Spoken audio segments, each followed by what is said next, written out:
folks, today's video goes over spelling and with a capitalization.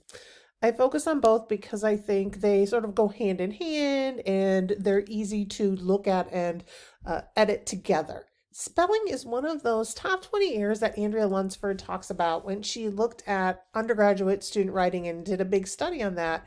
So spelling is one of those top 20 errors. There are many reasons for it. One of the big things, one that we'll focus on, is that spell check just doesn't catch everything in your spelling. So there might be things you just can't spell, but also you might type in something and it might just be because of spell check didn't catch it. So I want to focus on some of those things spell check doesn't catch and how you might be able to fix those or look for those. Homophones are one, compound words are another, and then sort of proper nouns, and that will be part of when we talk about spelling. And capitalization. So homophones. Homophones are those words that sound exactly the same, or pretty close to the same, but they are spelled differently and they mean different things. And there are a number of examples here, but there's so many of them. And I'm not going to go over every single one of these. You can look them up. You should remember which ones you might struggle with. Like a common one we talk about is principal, right? So principal with a P-A-L is someone who's in charge of the school, right? Your principal.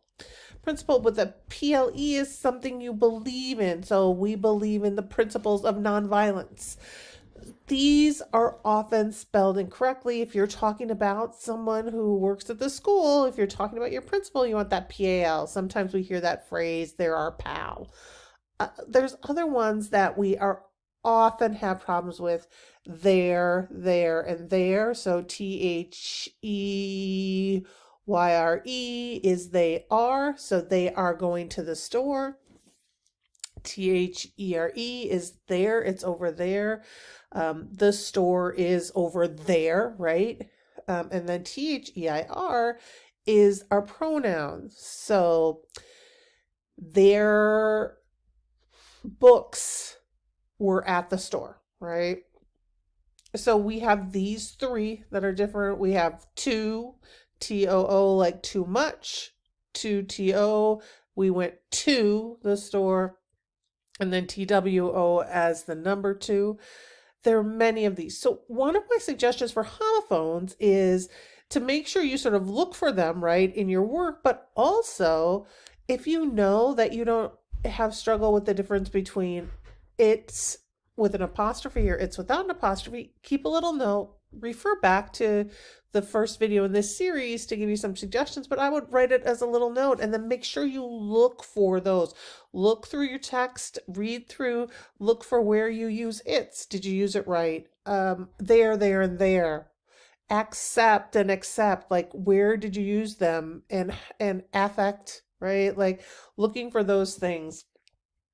Sometimes these can be really embarrassing if you get the wrong one, right? So if I wanted a bear, B-E-A-R, instead of a bear, B-A-R-E, one is an animal, one means I'm not in any clothing. We want to sort of think about those things, so look for those. Another big example are compound word errors. So a lot of times those aren't caught. I want to point out just a couple of ones that come up often. So the first one I have here is a lot. A lot is two words. It's not one word. So often people spell it A-L-O-T. It is A and then a space L-O-T, right? There is a word a lot, like when we hand something out, like those were allotted to someone, and that has two L's in it. So often I think that's why we miss this word. So I have a sentence here to give you an example. There are a lot of great basketball players, but Allen Iverson is the best. Yes, please continue with your cheering for my sentence there. But as you can see here, we want to separate those two. So make sure, again, if that's one of your words, write it down. Another is all together versus all together. So the first one, it's two words, it's a group, right? A group, we did this as a group. And the second one means entirely, like all of it. So I created a sentence for you to see with both of them in it. As you can so you can see, we did the escape room all together, right, as a group, and it was all together a great time. One way that might help you with these two and other ones that are like it is to replace them with the meaning. So we did the escape room as a group, and it was entirely a great time. Is not the greatest sentence, but it lets me know that it makes sense, right? And that I can use those two words together, and I've used them correctly in my sentence. Another one that people struggle with often is everyday versus everyday.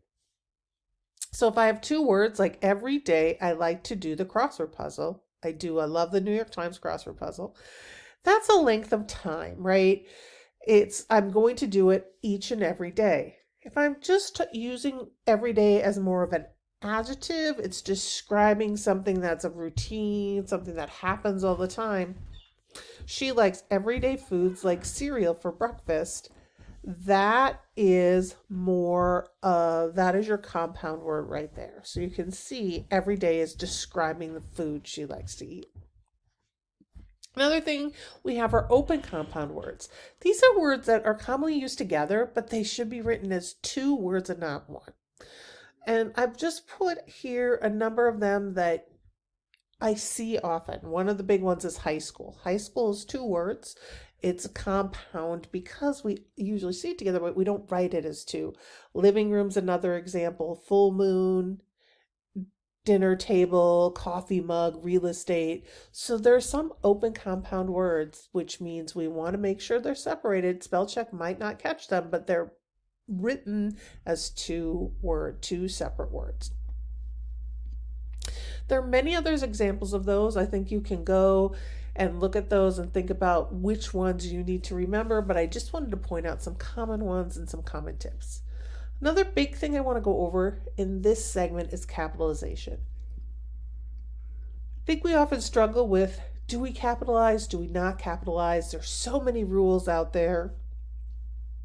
I tried to put on this slide a number of them. Again, you can go back and refer to this on the PDF form, or just sort of freezing or screenshotting this. But these are just some of the major areas that we capitalize and don't capitalize. One of the big things is making sure we capitalize those first words and sentences and not capitalizing just random words and sentences. I think that when you do things like tweet or snap or text, sometimes we capitalize those random words, and that's okay. But when we're writing something more formal, when we're writing something that needs to go to a more formal audience, when we're thinking about who we're presenting to, we want to make sure we're following these capitalization rules. And so I want to go over some of them. I'm not going to, again, go over all of them, but I want to go and give you some examples so that you sort of see how these work. And again, this is a great one to look at. Okay, do I know all these rules? Do I regularly capitalize everything in the do capitalize column? If I don't, which ones do I need to make sure I look for? Which ones do I struggle with, right? Same with the don't capitalize. Are there ones that I'm always capitalizing that shouldn't be capitalized? Write them down. I'm going to tell you that a lot. Write them down. So here are some examples. My first sentence, in the John Wick movies, Keanu Reeves plays an assassin. Okay? So you will hear a lot about my favorite Keanu Reeves and my John Wick films. And so this is the first to let you know about them. Anytime the first word in a sentence, you're going to capitalize it. So here, in, right? All these sentences, the first word is capitalized. This one is in. If I have a title, the major words in a title are usually capitalized. Don't capitalize. We usually capitalize that first and last word. John Wick is a name. It's a title. We're going to capitalize it. My suggestion for titles is to look at them. If you're giving me an album, a book, an article, anything like that, mixtape, whatever it is, make sure you look at how the artist, how the author has written it, and write it that way and use their capitalization. And then any proper noun. So anybody's name, if you're using a specific name, you need to capitalize it. So in this case, Keanu Reeves should be capitalized. So make sure that anytime you're referencing someone's name, you're capitalizing it. My second example talks about one of the things I think we have issues with a lot of times are titles. So the new mayor of Metropolis went to visit Mayor Queen in Star City.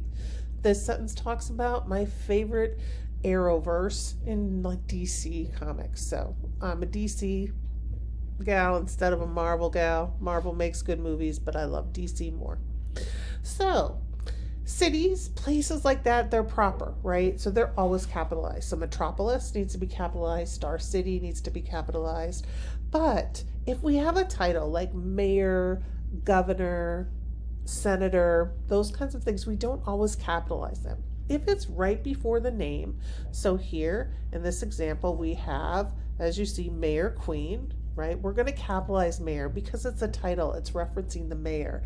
If I say Mayor Lightfoot, I'm going to capitalize that. If I say governor, I'm going to capitalize. If I say Governor Pritzker, I'm going to capitalize that. Now, if I'm not referring to the specific person, right? So here, the new mayor of Metropolis, I don't have a title here. This is lowercase. It's not uppercase. So if I just say the mayor of Chicago or the governor of Illinois went to the store yesterday, I don't capitalize governor. I don't capitalize mayor, only if it's coming right before the name. Okay? If it's following the name, if I say Oliver Queen is the mayor of Star City, I wouldn't capitalize mayor either, just right before it. And then these couple examples too. One thing that can be really tricky is that we capitalize days of the week, we capitalize months, we capitalize holidays, but we don't capitalize seasons. All right, so my sentences here. I love traveling north in the fall to visit haunted houses for Halloween. Often we go to Northern Illinois on Saturday to visit them. I use the word Saturday. It's day of the week. I capitalize it. I used Halloween. It's a holiday. I capitalize it.